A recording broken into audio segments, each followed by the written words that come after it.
Len v krátkosti rýchlo to zhrniem a sú firmy, ktoré cieľia na nás, na Kodimu pod kľúčovým slovom, ale keď sa na to poriadne pozriete, tak vyrábajú kontajnerové stavby. Bacha na to, pozor na kontajnerové stavby, nie je to v poriadku, sú to vyhodené peniaze.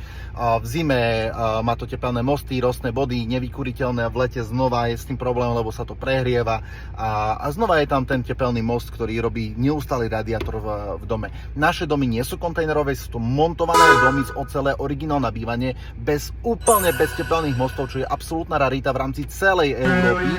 No a tak teda hovoríme znovu a snáď asi aj posledný krát, pozor na kontajnerové stavby vhodné na kebab, na cukrárne, kaviarne, požičovňu e-bajkov a podobne, OK, na bývanie nie. A sladká chuť z lacnoty vyprchá veľmi rýchlo, ale to, že budete musieť znášať tie následky a tú horkosť toho celého bude trvať dlhšie. Čiže kontajnerové stavby, pozor na ne.